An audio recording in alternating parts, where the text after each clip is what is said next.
Hey, welcome back. Time again to tune in with our resident raconteurs, our community storytellers, as they wander the county of Orange in search of the juiciest stories, the most interesting people. And now there's a new credential too. I hear you're all part of the officially the Knights Templar. No. We don't talk about that. Let's keep it private. We don't talk about that. You know, the number one rule of Fight Club is you never talk about Fight Club. All right. Nobody talks about Fight Club. No. You were this close of losing your my membership. He's out now. We may have to bring that up to the board. We may have to review his. You know, this is what happens. Okay, somebody has a mic in front of him, and you think that they're going to share everything. Free Tell the talk. world. Yeah. Well, tell the world. That's You're live no for- longer live the radio. knights who say knee. All right, so mum's the word. I won't mention anything about You No, must but get me a nothing. shrubbery. Must find the tallest tree in the forest. Okay, I'm way off here. way off. Way Nobody off has any idea what we're talking about. No, it's good. It's good. You know, we really like. We're gonna leave it that way. We like. Maybe one day. Well, you know, the show has always wanted to confuse the audience the minute that they tune in. Right? For 7 years, we've been trying to confuse the audience. There will be another show. Well, I lost my whole train of thought. I don't know what are we even doing here today. I don't know. Start over. When he said roaming the lands, okay, should I age myself? All I could think of was Wai Chang Kane in Kung Fu. Oh yeah. Yeah. You said roaming the lands, and all I could see was, Orange County is this. Yes. Yeah. Walk the earth. Walk the earth. Walking the earth. Snatch Walking the pebble from my hand. Yes. Actually, when you can take the pebble Yeah. from my hand, you may That's leave the temple, Time grasshopper. for you to go. Yes. Yeah. Actually, talking about the land, I think it's very connected with today's. We are going to talk mostly of Costa Mesa. Well, so just to set this thing up, and our first guest of this series, which will either go down history in infamy or in fame, we don't know yet, but is once again John Stevens. John is a friend of the show. I appreciate you being here, buddy. It's great. And Let's also get him have to rotate his headphone a little bit further in his head here. He's got it's going to fall. There it is. Oh, there we go. what do you all of a sudden you got headphone etiquette? I don't want it to fall, and then he'll get upset. Well, I have to look good for the new camera. I'm sorry. Oh. Yes. Bravo. Paul has basically forked over some money and Finally. got us a new camera, first time in 10 years. Finally. But John is also Mayor of Costa Mesa, and we're kicking off this series with John that are basically we're going to focus on candidates running for office in Orange County, and it's not necessarily only local, but it is more or less primarily focused on interests and things that are in the county. But we have representations from the county that are not just local representatives of the city council and mayors, but we also have people that are running for assembly. And so stay tuned for our social media, because I will be announcing in advance the roster of people that are appearing. And just to give you a heads up, right now we basically are up to about 7 or 8 people that have already confirmed. Great. And that's only putting the word out as early as Monday. You mean they're not just going to be names on a piece of paper? And I wonder, who the heck is that? Yes, and we're going to turn the camera off, and we're just going to have people that are going to do voiceovers. Yeah. But when I go into the ballot, Mel Blanc will be voicing over. I don't know who half of the names are on the ballot. The local candidates, I'm sorry to say, I don't know who's running for the school districts and the boards and all the water districts. And all that that's stuff. that's why I'm doing this, because we did this kind of impromptu the last couple of election cycles since we've had the show, which I guess, we've had at least once or twice that we've had like a midterm and maybe a general. But the thing about it is that it was really sort of my own personal need to know more from the candidates, because I don't know, John, if you'll agree with me, but when I go to these debates and they'll have people running like by a district or for a particular seat, you guys get like a 1-minute question and you have like maybe at best 3 minutes to answer it. Yeah. And then you've got, the more people that are on the table, the shorter the duration of time that you guys have to answer, so everybody gets a chance, right? And then I'm standing there spending an hour and a half or 2 hours at this thing, and I have no idea what anybody stands for, not really any in-depth conversation. So we started doing this personally because I wanted to know more, to Paul's point. Like, I wanted to know more. Right. I wanted to know about the person themselves. You want to put a face on the name too. Well, yeah, and also to actually get to know the candidate, because I think otherwise it becomes like, what's your sound bites on particular issues? And then it's just I'm not really getting to know more. Right. Right? What's your vision? What's your Sure. passion? What drives you? Why are you still And doing you're not this? just flipping a coin like You know, are you a narcissist or or a person that basically no? Because I'm like, I don't know. Like, I Right. don't know. What are you in this for? Is it from a servant's heart? Is it, and I know enough about you, but I think for people who don't, that are only paying attention now because there's an election going on, we almost owe them to basically give you guys an opportunity And to can I have tell you one more exposure. thing, and I'll try not to keep butting in, but the That'll local be a candidates first. have more impact on our lives, what's happening in your city, what's happening in your water district, what's happening in your school district, probably than the national candidates that we're so focused on. I get it that that's important for the nation, but if you really want to talk about making an impact in your community, get to know the local. Well, here's the thing too, Paul, right? And I think sometimes we forget this, okay? We are all so busy with our lives that these roles that are critical in the infrastructure of how our communities work, how society works, how our democracy works, these are people that step up and in many cases are doing a thankless job sometimes. They're basically putting themselves out to be of service to the community.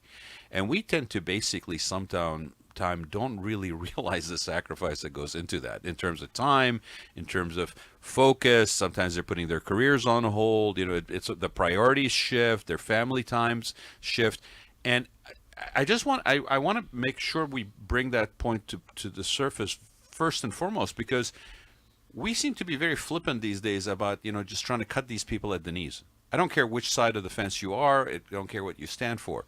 At the end of the day, they are stepping up and actually being of service, regardless of their motivations. But they are still doing it, and we don't have to. So I want to make sure that people understand that we should value this effort, this commitment, because it's on our behalf. But they all get millions of dollars to do it. That's why Right. they're doing it. They get so much money. So to be on let's the start school with that, board. John. Do you get millions of dollars for doing this? No. So yeah, no. I want to follow up on a lot of that stuff that you raised, Rod. It's good, but no, we get paid kind of a small stipend. We actually increased starting at the next cycle. We increased by $500 a month what we make, and that gets us up to minimum wage for 22 hours that we get. Wow. And we we get benefits and stuff like that, but it's nobody does it for the money. Right. No, nobody does it. And for me personally, because I bill by the hour, so it's a zero-sum game. You only have 24 hours in the day. Because you're an attorney. Yeah, because Yeah, for people yeah. that don't know, professionally you're an I'm attorney. a trial Yeah. attorney, Yeah. and so it's not for the monetary gain. In fact, I lose money, but that's all right because I know you're trying to understand the neuroses of all of the Please. candidates. So why do you personally do it? So Why did you? I will say, why I do it. I call it, if I could self-diagnose myself, I'd say I've got a Godfather complex. Okay, so what I mean by that is, like in the first scene of The Godfather, where he's at the wedding and everybody comes in, and on the day of the daughter's wedding, you can't refuse a request. Make an offer you Right. can't refuse. Yeah, no, you can't refuse a request. So that was the very first scene of The Godfather. Was what was the Undertaker's name? I'll think about it. But anyway, Well, the guy that comes to ask him for a favor? He made the request, right? Yeah.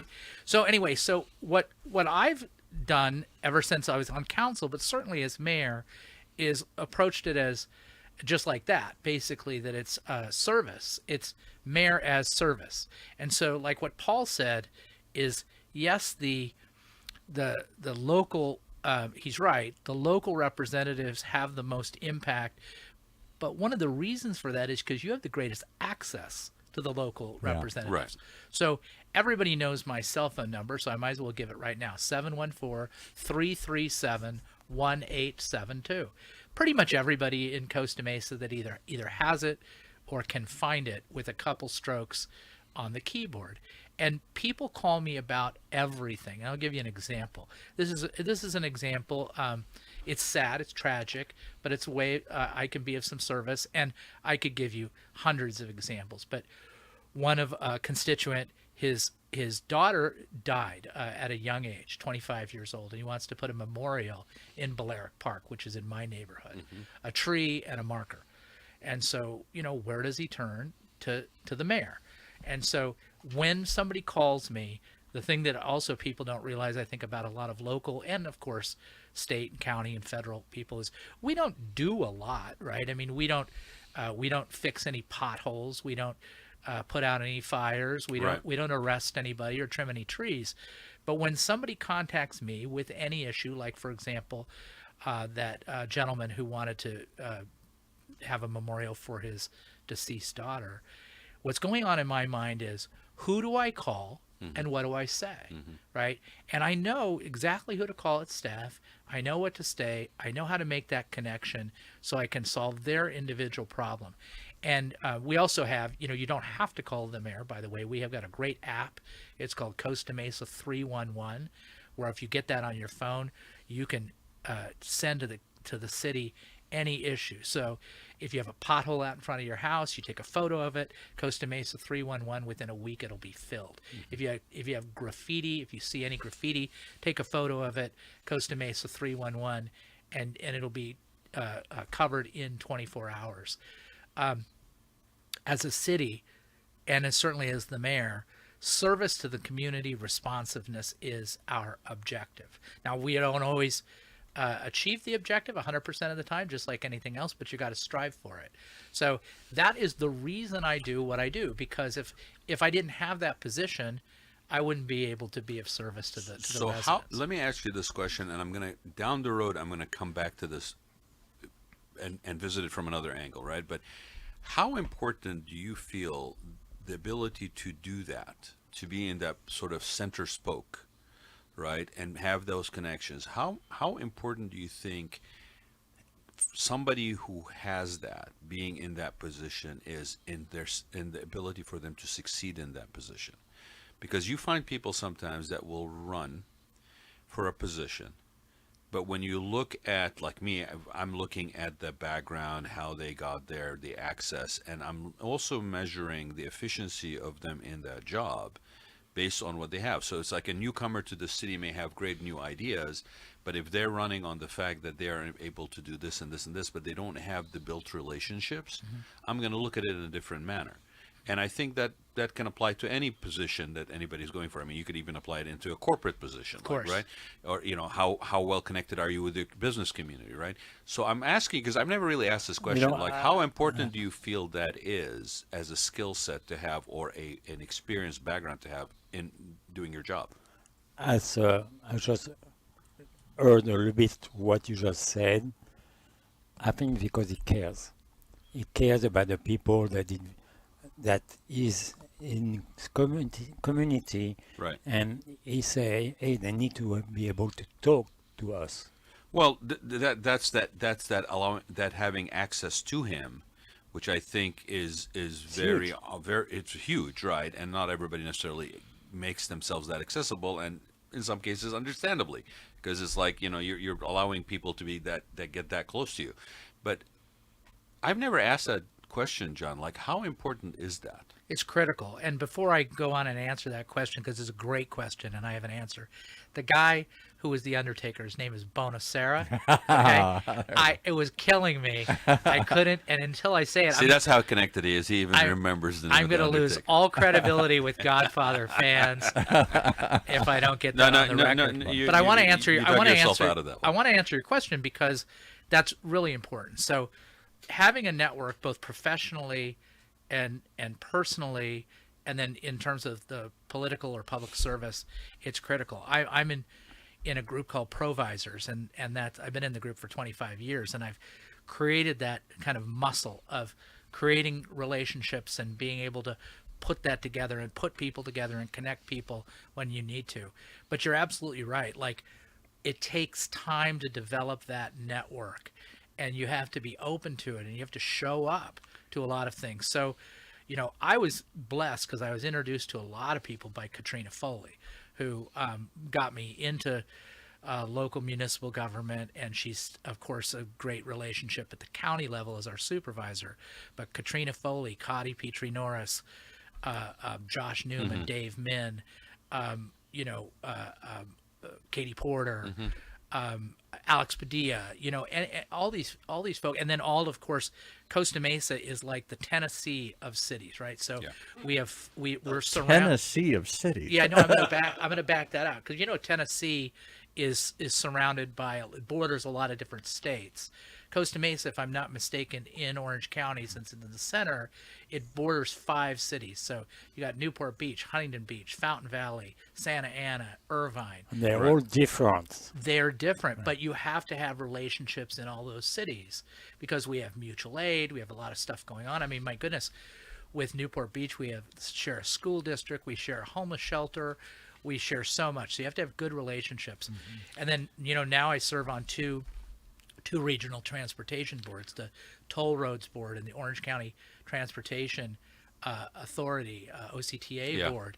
And getting that position on the OCTA, you talk about, I tried 3 times and I finally got on because it's exactly what you're talking about. You have to create the relationships with the people in the 5th district, the mayors in the 5th district. It's a contested elected position. Yeah. So the 3rd time, I lost twice, and then I went the 3rd time and I got on that board. That's very important for the city of Costa Mesa. I'm Jamie Federico and I and Katrina Foley, we represent the 5th County District on the OCTA board. But for Costa Mesa, it's so beneficial to know what's happening with transportation, to be at the table.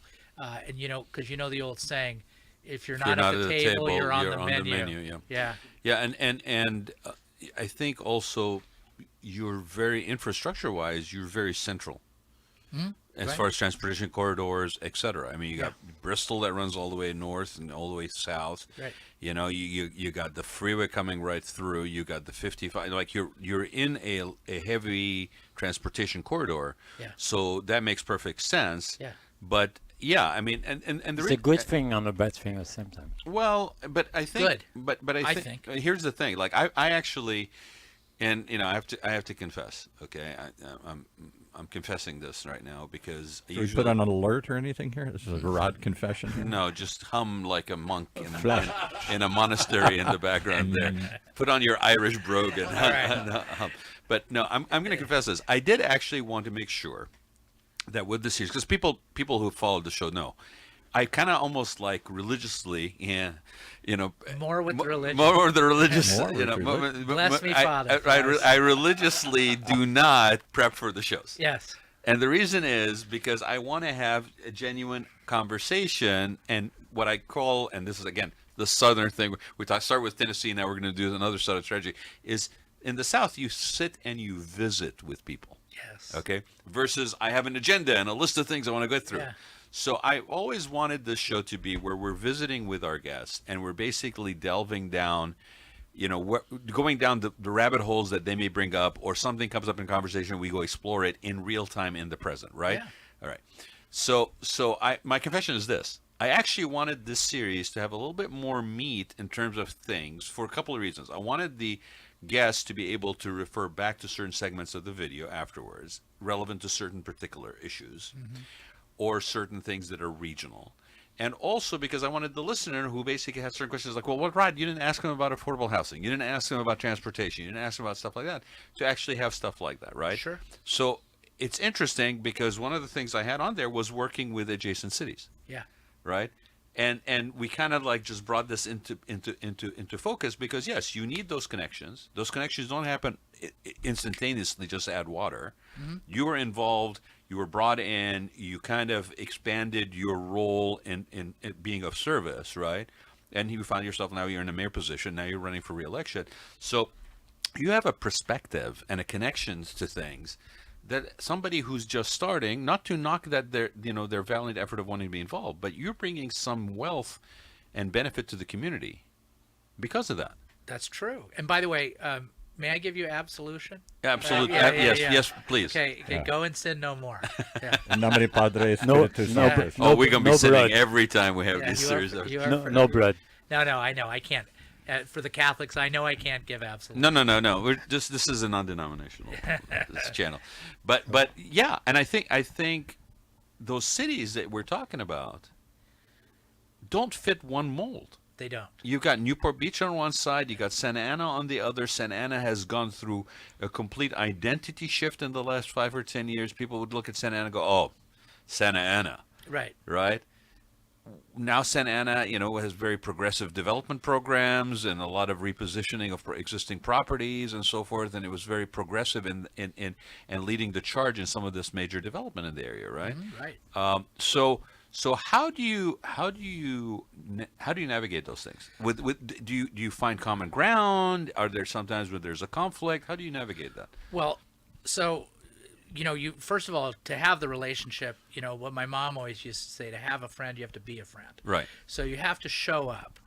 So like if Valerie and Mesqua, there were 2 people that showed up at her State of the City, 2 mayors, me and Ashley Aiken. Yeah. And Valerie and I went to Ashley's State of the City. Yeah. So you have to, Valerie had a prayer breakfast. We You show mean up you at got the to prayer you got to breakfast. cultivate relationships, Yes, John? yes, yeah. You have to show up. You can't just add water. No. You send an email or a text. It's history we do with people. It's all kinds of events. No, it's true. Will and I did a thing called Will O'Neill is the mayor of Newport Beach. Yeah. We did a thing called the Mayor's Happy Hour, and we had one in Costa Mesa at Country Club, but Mario Morovic's places, both Country Club and Muldoon's. Yeah. And we did one in Costa Mesa at the Country Club, the other one in Newport Beach at Muldoon's, and we played. This was back when I was drinking. We played these drinking games, and he killed me. I have never seen another human being chug a beer faster than Will O'Neill. Because he's Irish. Yeah, exactly. I know. And I learned something. Never challenge an Irishman to a drinking game. Never. I mean, never. How did it take me 61 years not to know that? I don't know. But anyway, and then with Farrakhan as well, Yeah. we do stuff. I sit on the OCTA board with Patrick Harper, a representative of Fountain Valley, and we just do what we can when we can to help each other. And really, a lot of it has to do with the borders, right? I mean, we have a lot of mutual aid stuff that happens on the borders. We need to help each other with that. But a lot of it is just support. Like something happens in someone's city, Right. Something happens, and you just call them up. You say, "Hey, Will, I'm just thinking about you. What can I, if there's anything I can do to help?" And 99 times out of 100, I can't, but he appreciates the gesture. Can I provoke You one have to story but from you you? have to do that stuff. Yes. When John, full disclosure, was doing a show with us for a while. We were talking about what's happening in Costa Mesa, other things here, and you had the fire chief from Newport Beach on the show, I believe it was. Yes. And you're talking about how it often isn't clear who's supposed to handle something. Yep. Fire guy shows up and it's like, oh, technically the street is the dividing line. You're burning on the other side. I guess we're going to leave. And you have to be able to say, well, no, we're here, so maybe it's not technically on our side of the line, but we'll call and we'll call. That cooperation is something that we count on, and it seems to be in danger of disappearing. So I'm going to this day. confess again. Critical. I'm confessing again. Okay. It's all right, son. Yeah. It's all right, my son. It's like wow, really? That was a scary visual. Okay. So my confession is, it was not happenstance that I wanted to start the series with John. Okay. No, because we also are dealing with the reality where sometimes we are too siloed in our thinking, Way too much. right? Right. And we're By party, by region, well, by different- city. I mean, Yeah. like, okay, I'm sorry. Are there checkpoints between the 5 cities that surround Costa Yeah, Mesa? right. No.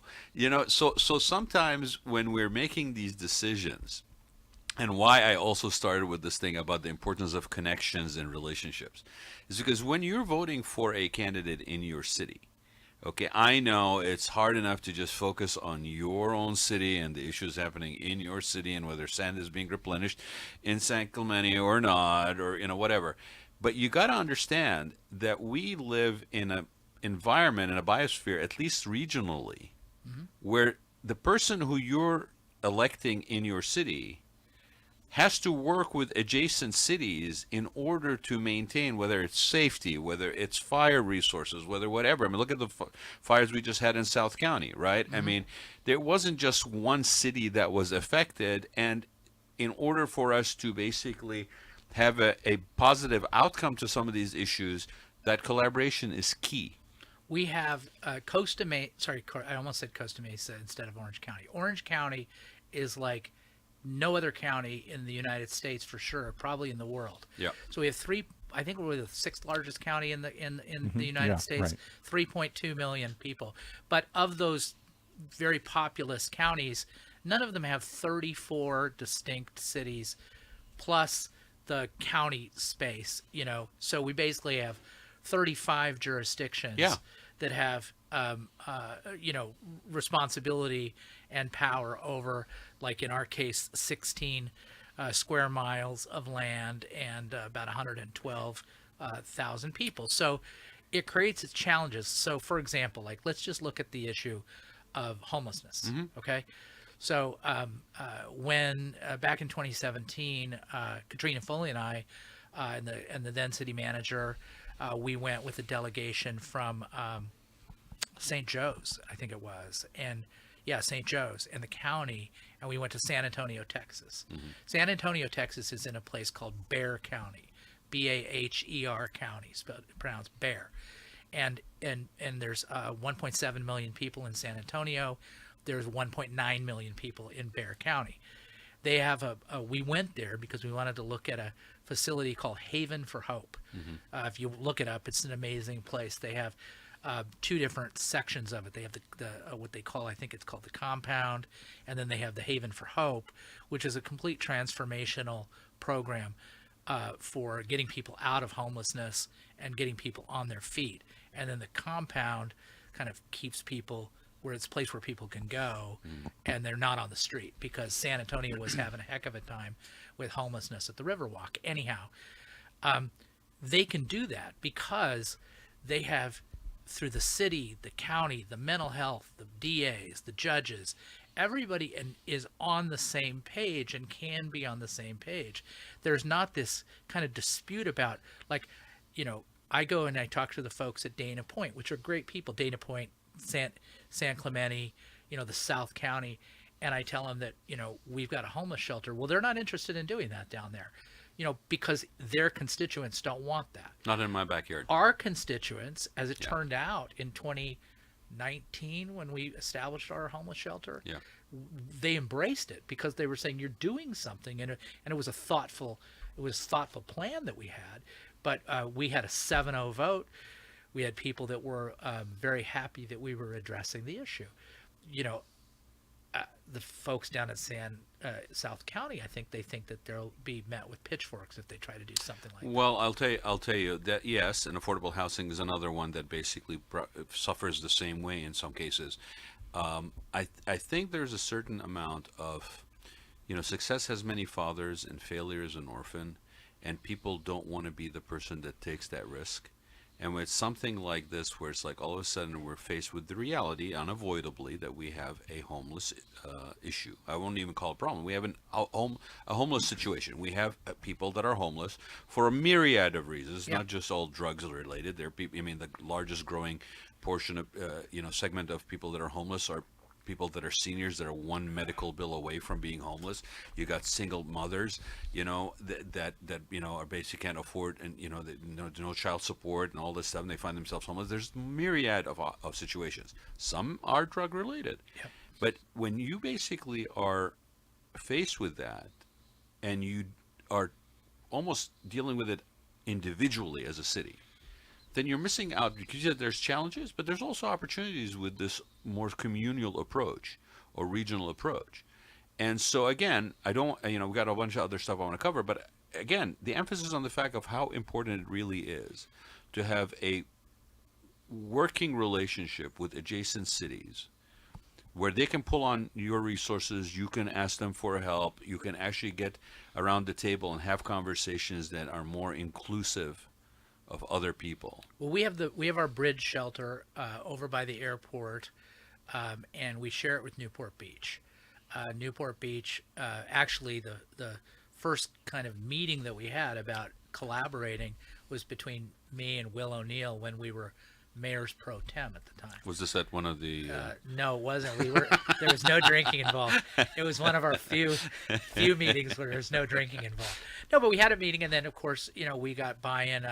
Katrina Foley was the mayor, and she did a great job. She and I worked on the plan, and the as I said, the council was supportive. We had great staff in both cities. Anyhow, but but we've worked collaboratively, and a guy, Nate Robbins, who has been on the show too, actually he's been in this room on my prior show, and he said it's regarded, the partnership between Costa Mesa and Newport Beach in that shelter is regarded as the best collaboration of any two cities in Orange County. And here's the thing, Rod, is it's totally bipartisan, because bipartisan and nonpartisan, because a Democrat couldn't be elected for dog catcher in Newport Beach. Yeah. We have 6 Democrats on it. We don't care, right? It's the line between Newport Beach and Costa Mesa is invisible. We have an issue. It's part of our region, and we work on it together to collaborate to fix it. Unfortunately, the environment we live in, you can politicize and weaponize any friggin' issue. Yeah, You know, absolutely. people are not picking up dog poop in the park. We can weaponize the thing and turn it into some sort of, biases one way or the other. The thing about it is this is a friggin' waste of time and energy, and honestly, waste of good resources and good people that are willing to find solutions. So anybody that's kind of motivated that way immediately loses my attention, right? This is a great example that you're pointing out, because this is a real issue. I mean, we had problems in Santa Ana on the river, on the channel. We had judgment legal involved in it and all this stuff. And here's an example of how a solution could work. Right. And to your point, it's diametrically opposed sort of maybe political leanings between two cities that are basically neighboring cities. Right. But even in those circumstances, there was a solution that basically was found because people were motivated to find one. But Right. can I bring up the And elephant? it could be an example for others to basically emulate. Yes. Can I bring up the elephant in the room, though? The Hey, one that stop nobody it! Stop wants it! to talk Don't call me the elephant. No. Yeah. I know. Maybe I shouldn't Where's say my this out elephant loud, gun? but I know because Will's been on the, other shows here, and you've been on the shows here a couple of times, that both of you catch flack from your respective parties that you even talk to each other. There are some Republicans that say, "Will, don't talk to John. He's a Democrat. Don't work with him." And there are those, I'm sorry to say, in the Democratic Party that say the same thing to you. Right. Why are you even talking to Will? He's the enemy. He's the other side. And yet you're neighboring cities, and you found a way to cooperate. He's a Republican. You're a Democrat. How do you put that aside when you need? There are times when that's important, and you have debates about money you're spending or whatever. But there are also times to put that aside and to say, for the good of everybody, let's work together. And you guys seem to have done that well, better than other communities here in Orange County. Right. Well, Will has a lot of views that I don't agree with, and I have views that he doesn't agree with. But I'll tell you what, here's the thing. We were invited to go on another radio show and do a debate about, national stuff or whatever. And Will was the first one to say, no.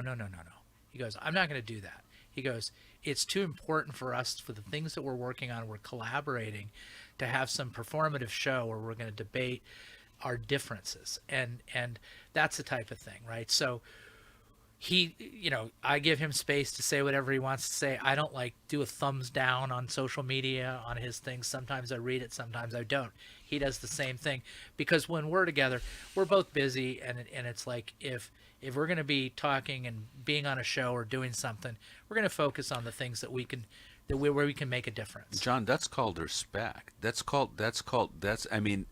is the thing that is just annoying as hell to me, right?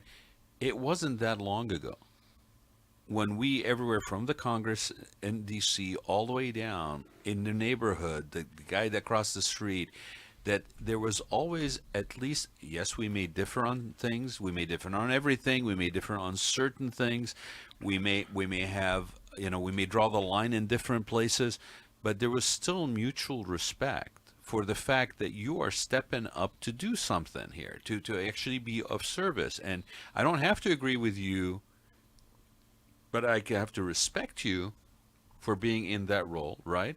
And so when somebody basically says, well, I think it's more important that we put you guys in sort of in boxing gloves and put you in a ring and basically see how you differ. Right. We're losing focus of what's important. What is the point of finding out how you differ versus how we can work together? Honestly, what is going to come out of that other than somebody, momentary dopamine for somebody feeling good about the fact, oh yeah, they duked it out. Right, right. But I don't think There's politics no is- benefit. There's no benefit It's to almost like it's what is it? What is it they say in the gladiators? Are you entertained? this. Yes, You know? yes. Yeah. It's bread and, It's like- bread and I circuses. want to say something. Yes, Yeah. of course, Pascal. It's a lot of talk. Yeah. You're talking to the other mayor. You're talking to everybody around you. What about the actions? Because I'm a business person, and not much action has been done for the last few years. I cannot get in South County staff that work at a level of $25 range because You're talking about service, like people that service, are in the but service industry. yeah, but anybody that is paid low and they have to move to Anaheim to find Because of housing. the high cost of living. They move in Anaheim, they have low income, they have broken cars, they can't even pay insurance. You know how much that costs to the state, when they have an accident like this? And we can even pay them enough to have normal living. No medical insurance, nothing.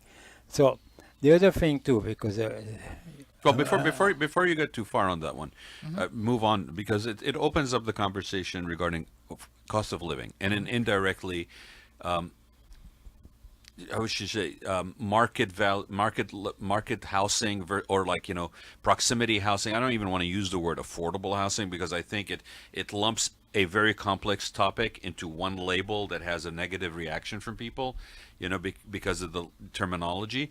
But what you're saying is you as a businessman, if I'm getting it right, as a businessman, you can't efficiently or consistently in a sustainable manner operate your business because you're dependent on resources, human resources, Can't find the staff that now basically, because of the cost of living, which is primarily the housing component, that's the biggest part, right, pushes all those people too far away. Yeah. And basically it makes it difficult for you as a businessman to operate your business, Yeah. right?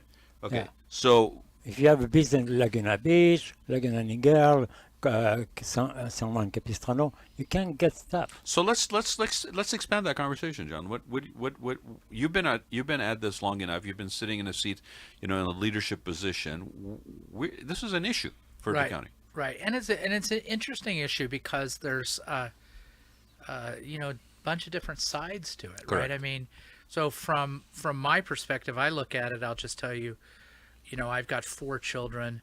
None of them can afford to buy a house in the county of Orange, much less in Costa Mesa. Now, my daughter, if I could brag for a little bit, is the #1 law student at UCLA. She's got a 9th Circuit clerkship, so pretty soon she's going to be able to buy and sell her parents. Or rentals. But That's or awesome. even like you say, or even be able to rent. A lot of them can't even rent, Pascal.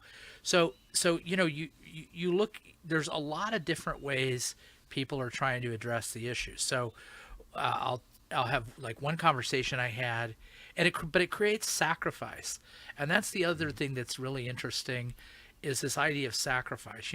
There was a long period of time, like my parents were all about, they went to World War II. My dad was served in World War II. They're deceased now, but there was a period of time from about the Great Depression to about like Vietnam, right?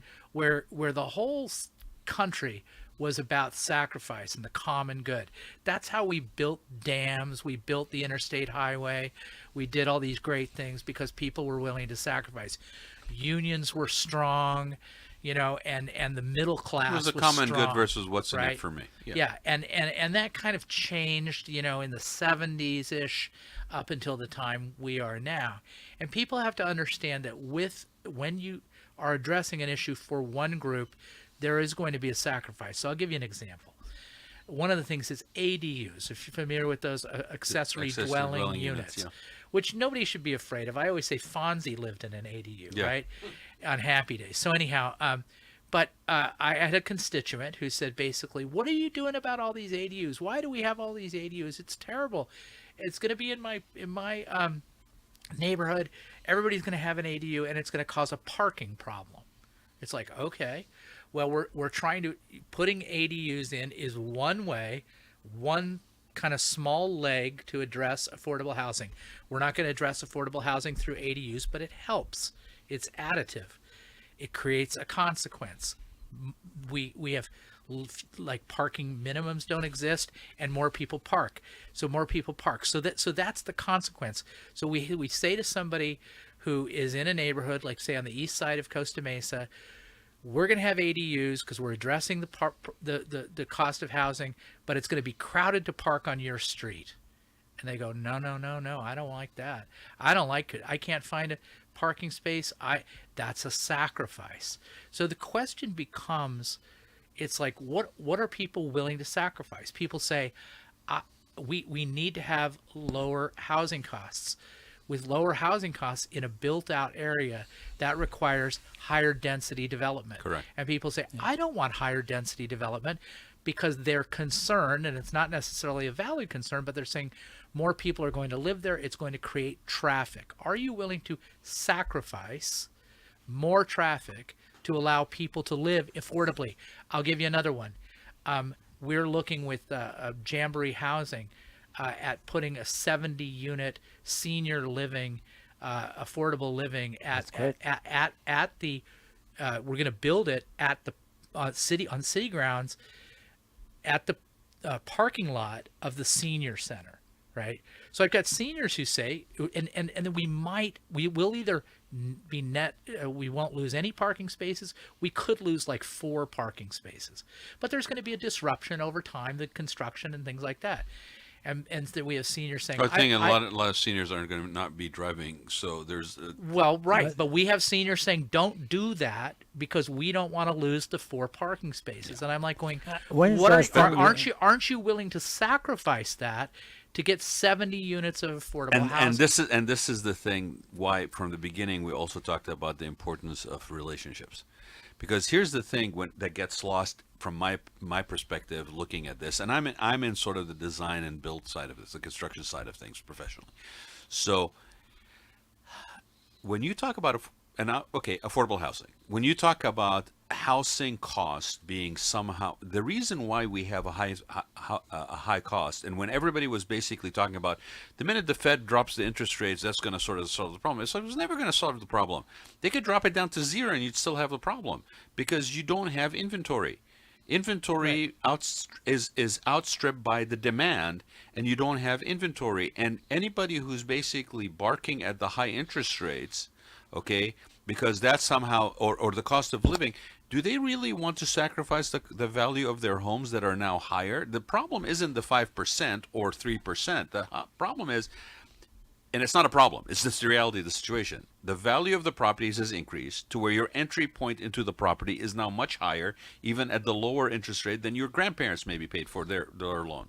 Right? I mean, sure. That's the bottom line. Sure. Is there's more numbers involved, but you don't also have inventory. And the reason I believe that you don't have inventory. Well, you don't have inventory on housing, on home ownership, but with all these developments we have now, condominiums, some apartments, something like that, can we mandate the developers to have a part of each thing they develop? We have to. Yeah. We work on 3 that. to 5%.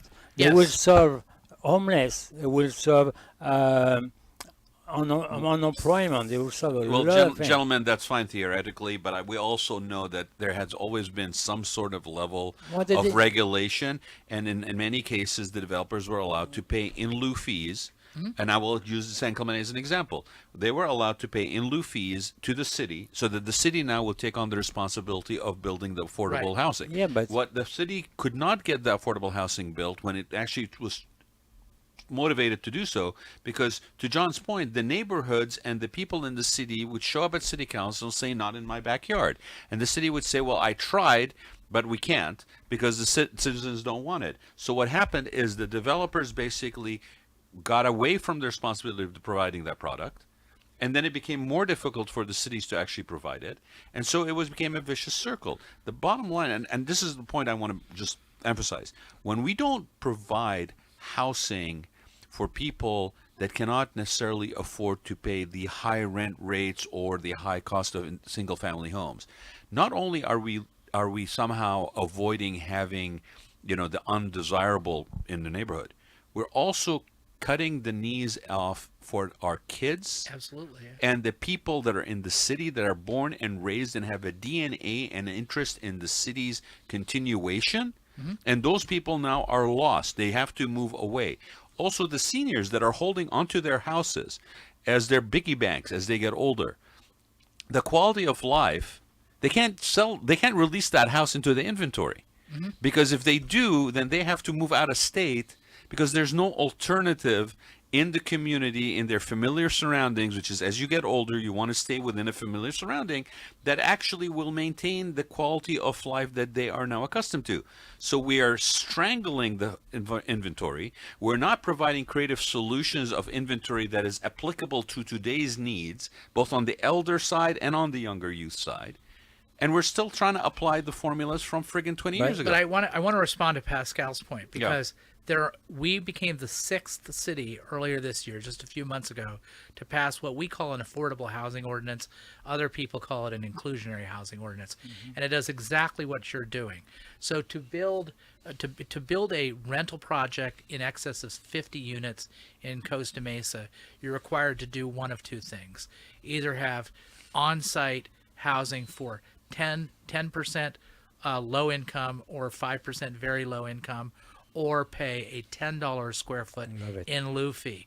And then what we would do with the in lieu fee, and Santa Ana's done that, Irvine has done this, like I say, we're one of 6 out of 34 cities, and we just started, is you take that and you use it not to completely create housing, but to provide gap funding and financing for Jamboree Housing, community partners, all these people that come in and provide housing. But the other thing we did is at the same time, we put $2.5 million of our ARPA money that we got from the federal government, and we put that aside in an affordable housing fund. So we created seed money. So we now have sitting in a restricted fund in Costa Mesa, $2.5 million that we could use for affordable housing.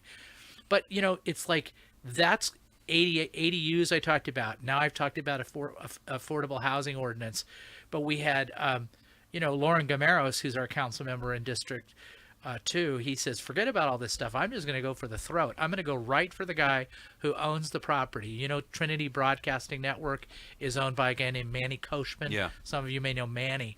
And Lauren is just, befriended Manny, and he says, we're going to build on that. Manny wanted to build on the property that he purchased.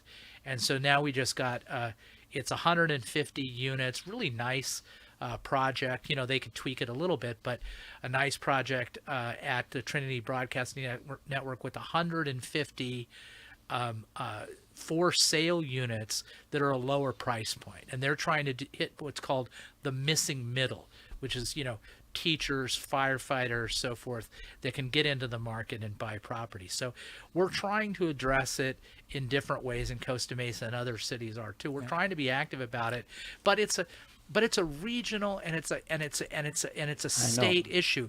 We have to get on the same page. Well, the first thing we got to do, and you're doing it, is acknowledge that we can't put our head in the sand and just kick the can down the road, because that's what we did in the past, and obviously it did not work. And we have an aging population in Orange County. Was it like 1 out of 5 by 2030 or 2040 that's going to be 65 or older? So purchasing behavior changes, sales tax changes. There's a sort of a domino effect on the community and municipal services that are offered, how they're going to be managed, and that becomes critical, that you have those relationships, that you think outside the box, that you look at innovative ways to deal with things versus the same ways that we have done and failed at doing so in the past. So why do we then no longer value public service, people who've done this for a while?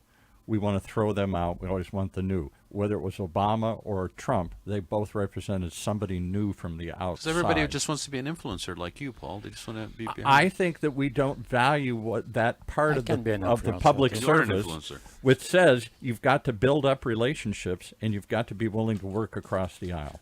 One more thing, I'm not against development, against new housing, but when you see all the development now all over Santa Ana, Costa Mesa, Irvine is another story, but they tear down small industrial uh, rental locations to build up lodging. Okay, and so you destroy the circle of the economy, the natural circle of economy. Job, new businesses, and then lodging, and now it becomes just lodging, and you don't want to be a dormitory city. Right. You're right. And we have 12,000 jobs in the city of Costa Mesa. We're great at creating jobs. We're great at creating commerce. And it's funny because on the west side of Costa Mesa, we have some awesome industry. I love this area. I mean, you look at They're old, but they look good. and you look at a place like Clayval that's been in business for 75 years. They're a worldwide The company. artisan, everything. Unbelievable. They have a foundry there, and they've been in Costa Mesa for 75 years. It's a worldwide company that employs 190 people who live in the city of Costa Mesa and good, well-paying jobs. So one of the local business owners over there said, I read this measure that you guys passed, and it says you want to replace underperforming commercial and with housing, and are you coming after That's my us? point. Are you coming after us? And I go, no, you don't understand. I said, there are sectors in commercial sectors that are underperforming, and really what you're talking about is like retail, right? Retail. I mean, we know that retail's not coming back. Amazon, even Walmart is going to their online. We know that, okay? So retail is going down. That could be a place where you could potentially have a housing opportunity. Office, right? I mean, you will see over the next 20 years, it's going to take some time, where office will be torn down. I'll give you perfect. I don't know if you're familiar with, it's right on the border of Costa Mesa, but the related Bristol project. So if you're on Bristol between Sunflower and Over by South Coast Plaza. between Sunflower and MacArthur, where the Toys R Us used to be, the Ross Dress for Less, the Red Robin and all that stuff. The related company is going to create 3,750 residential units, 600,000 square feet of commercial, a hotel, all kinds of stuff, and they're basically taking a piece of property that's had a commercial retail use that hasn't been changed for over 50 years, that is completely obsolete in its use, and they're upgrading it. They're going to have plazas and open space and parks and all kinds of stuff. That's, of course, being determined by Santa Ana, but those are the types of things that can be done, and that's going to create jobs and create opportunities. But you're absolutely right. And then the worst thing you can do, in what we try to avoid at all costs, is, I think what you're talking about is gentrification.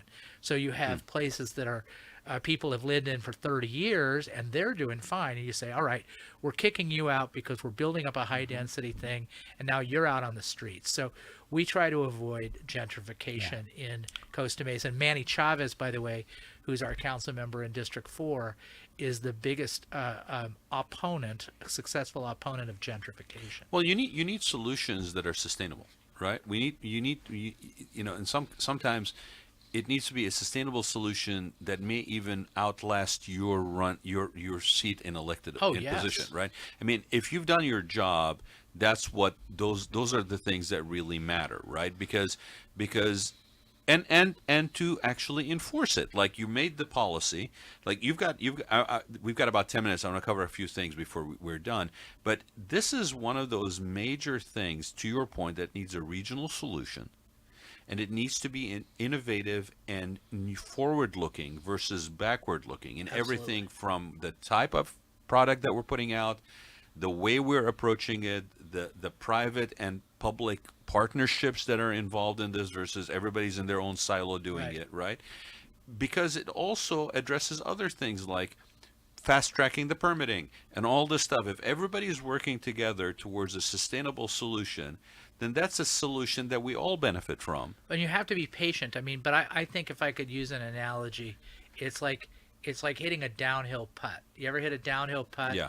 And that's I'm only going to be in office for another 2 years if I win the election, and but with the downhill putt, you just kind of tap it, and then you let the grade of the green and the ball and the grass Gain momentum. take over, and then it either goes in the putter. In my case, usually rolls off Somebody the green. has to follow up. No? Yeah, but from my perspective, having 2 more years in office, I can just get it rolling in the right direction, right? And then like if you're on the board, for example, at Orange County OCTA, you have projects. We're talking about projects that aren't going. We're working on projects that aren't going to be finished for another 20 years. Well, you need longer terms of goals. Of, like now cities are doing well. The cities have they develop. They have a goal. Okay, Irvine is becoming more technology city. Why not Costa Mesa become a more engineering city with young engineers who want to be creative, and just so. And on the point, I want Costa Mesa to become a city that draw people through traffic, tourism, and industrial. Wait till you see what we do. I mean, if I get elected, assuming I get elected, our big play for the next 2 years is going to be getting ready for the 2028 Olympics. Yeah. And you're absolutely right. As you know, Pascal, because it's your industry, we've got some of the finest restaurants in Costa Mesa. It needs to be known. Great tourism. We're going to improve the Avenue of the Arts Hotel is going to be a La Meridian. It's going to be one of the best, if not the best, hotels in all of Orange County. Segerstrom's have some plans. You know what I will do? I will tear down the Triangle Square and build a 4-star hotel right there with retail on the bottom. Because that square it's not working. I know. It will never work. It never did, right? Yeah. I mean, and people drive by. All they drive by is to go to the beach. It looks like a fortress. I love Triangle Square. My son took some of his first steps there, and I know the owner. But it does, and it's got some great tenants. And you have a beautiful location. It's the access and entry and exiting that's really hurt that. You have place. a beautiful. It's at the Orange County Fairground. Oh yeah. Okay? But 2 months in a year. You have a lot of income and business. It's going all the time though. So next next week we're having the Pride Festival there, and the parade. My idea there What's is that? to create maybe either a small stadium, to bring sport in Costa Mesa. Yeah. So there's nothing like this, or bring another arena, and you can develop a festival in Costa Mesa, like a music festival. Yes. You have beautiful equestrian place. Nobody knows. It's too private. Well, I think Open it up. I think they are opening up the equestrian center. Yeah, more. Look, I mean, I've been in South County since '87. So part of also sort of the positive reaction that I have to what's going on is I think we have evolved in our thinking over time, and I think we're looking at things through a different lens. Not everybody, but a bunch of people, enough people in leadership position are starting to look at the thing in a bigger picture manner. They're looking at it across multiple cities, more regional thinking. And again, going back to that importance of relationships to be able to cultivate and leverage for doing that kind of thinking. Because if you don't have them, then you're not sitting around the table talking about in the same way or rowing in the same direction, or at least even exploring the possibility of rowing in the same direction. Right. But I want to just touch on a couple of things, John. So you said we were talking about like Triangle Square and all this stuff and activity and stuff like that. Well, we have a traffic situation too in Orange County, right? They used to have a train coming through. Right. So is there anything that we need to know? I mean, you touched a little bit on the fact that with the TCA and with the Transportation Authority, it's like that you have things that are in the works, right? Yeah. And I would assume that it's an ongoing improvement thing, right? It never stops. All this in 5 minutes.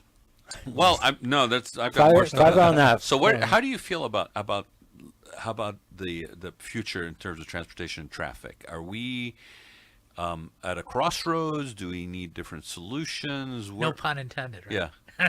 Crossroads. Crossroads, you get that? Have you heard that they used to have a train going through to the coast years ago, and some problem arrived because of an earthquake or something? Where are we? Well, we're 90% done with the streetcar. Yeah. I can say the streetcar in Santa Ana, so that should relieve some traffic. And I'm getting great feedback on the toll roads. Actually, a lot of people didn't like the idea of toll roads, but if you're on the 405 freeway, whether you're on the toll or the non-toll roads, everything moves a How lot about faster on tram the or 405 freeway. trolley from the airport? Right. That's a great idea. But are we building the transportation system to account for growth, or are we dealing with it like a solution for the problem that we have? Because we are also limited on land. I mean, you can't just it's keep both. adding lanes, right? And we're talking about adding more activities and bringing more density, and that all has a direct impact on Also becoming a destination. right. But all of that has transportation impact. But there's also, a big thing in Costa Mesa is active transportation and what we call mode shift. So what we're creating in Costa Mesa, if you come in there, you'll see the protected bike lanes and making it safer for people to ride. E-bikes are big now, and a lot of people have a lot of opinions about So e-bikes. scary, too much. They do have their level of risk, but so do cars, of course. Yeah. And so any mode of transportation There's also has its level there's of also risk. a lower cost involved in Yeah. being on an e-bike versus in a car and insurance and all this stuff. So there's an appeal to a younger person. And you get people out of vehicles. Yes. And so, but we have to create safe routes For them to be able to do that. to be able and safe streets. So that's another thing we're tackling in Costa Mesa. Also, bus transportation. Mm-hmm. We've got some really good bus routes in Costa Mesa. The thing that we're focused on in Costa Mesa is making the bus stops nicer. I mean, sometimes they can become trashy or it's not a good place to Right, be. because you can build a system, but if it's not appealing for people to use it, then what's the point of you having done that? Yeah. Right? A lot of people That's- don't want to yeah, take buses. That's exactly right. And just simple safety, like even walking. We have a thing in Costa Mesa now called lead pedestrian intervals, where if you're walking across the street and you get the light, you get 3 to 5 seconds into the crosswalk before the light turns green for the cars. I think so. shuttle, We're trying to avoid shuttle conflicts. system is better than a bus system. So again, sounds like a very engaged city, working on a lot of stuff, and you've had the perspective of being there long enough to see where it's come from, where it's going. You feel pretty good about things? Yeah, I mean, well, listen, I feel good as to where we are, but it's a work in progress. Right. There's always stuff that needs to be done, always things that we could be doing better. I'll say that we've got a really engaged council. And the thing about our council is, I get the pleasure to preside over the meetings, and everybody treats each other and the staff with, I think, respect. And everybody, no matter what, is coming, I think, is coming at it from a place of goodwill and trying to address issues that pop up. And so I think that's you talk about things that are missing, right? It's like we have in my law firm, FBFK, we have fundamentals, and one of them is assume good intent. And I think that that's a good thing, right? I mean, when too often we don't do that. To the contrary, we assume bad intent. What are they getting at? Why are they doing that? Why does this person want to go out with me? But if we kind of like approach these issues, because the alternative, if we do the alternative, it's not going to solve anything. If we assume good intent and we assume goodwill and we try to solve these problems collectively, that's the only way they're going to get solved. You have issues, but you have great cards to play. Ron- Like now, especially on the food. The food industry in Costa Mesa is so good and so getting better, and great coffee houses, and great, all kind of food. And I would love to be able to help do some marketing. Go eat Costa Mesa. We do. You know, it's very important. And So- that will so- become a destination. You go to the airport, you don't go to Irvine or Laguna Beach I directly. think Chef Pal's You looking start- for an appointment to a new position. I think Chef Pascal just basically started a new campaign called "Go Eat Costa Mesa." Go eat Costa Mesa. we have Pascal. We have a trademark. Travel Costa Mesa. I'm on the board of Travel Costa Mesa. Good. We have a trademark. It's called Eatcation. That is a An Costa Eatcation Mesa. instead of like Eat- Yeah, eat locally. Eatcation. Eatcation. Yeah. So if you are interested in booking your tour to Eatcation, Call please me. contact Call us, Pascal. Chef Pascal Olat. So all right, Here's my card. John, I gotta ask you, okay? So what is this thing I hear about the Angel Light Academy? Angel Light Academy. And an angel here on Earth Yes, thing? yes. You want to tell me about Well, this? well, thank you. I thought you'd never ask. I'm getting an award from the Angel Light Academy. Angel Light Academy is a great organization that provides leadership opportunities for youth and leadership training, and they're giving me and 9 others an award on. It's called the Angels on Earth, and getting back to the point of confession and stuff like that, you officially received. You see how I seeded the conversation? Absolution from an angel.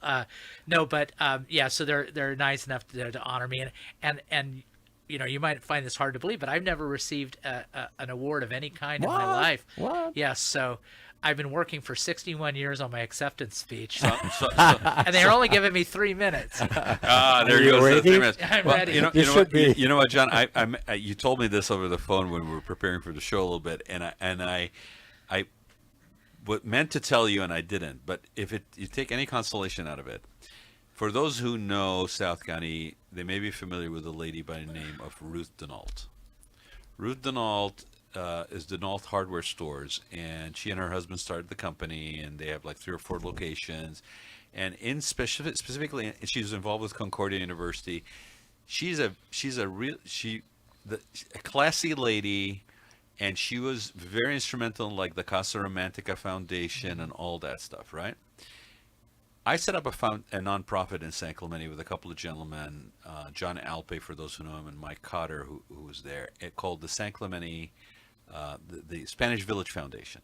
And one of the things we wanted to do is award people and recognize people and so forth, right? With all that this woman had contributed and given of herself, of her time, of her resources, of her money, all the way up to Concordia, she was very involved with a lot of stuff in San Clemente. Never said no to anybody, right? She had never been awarded. Yeah. And I remember the level of, like, I could not believe when we were looking at recognizing her, Right. that she had never been awarded before. And here's my point. The fact that you hadn't been awarded before, to me, says volumes about the fact that you're in it for the right reasons, not the recognition necessarily, and that you're in it coming at it from a servant's heart. And you know what? That, in my book, translates to an angel on earth. Oh, that's so There nice. you go. Gosh. If people Can want to we- join can we- the, So if anybody's got a bell, ring, Yeah, so yeah. John can get his wings. An angel just got his wings. Can we end the show now? Yeah, I think so. I'm gonna cry. Oh, Go how on do they fly. reach you if they want to support your campaign or yeah, learn how do more they about find you? out more yeah, about that? so it's Stevens for the word for FO. And it's FOR. PHEN, Stevens. Stevens, STEPHENS, the word FOR, CostaMesa.com. And yeah, we need money for the campaign. It's expensive to run, and Volunteers. volunteers, everything. yeah. On there, you can also volunteer to. We're doing canvassing, and also remember my number: 714-337-1872. No politician gives out their number. If- I've never heard that. Well, I'm only giving it out so that people can text me and say, "Hey, can you send me the link to donate?"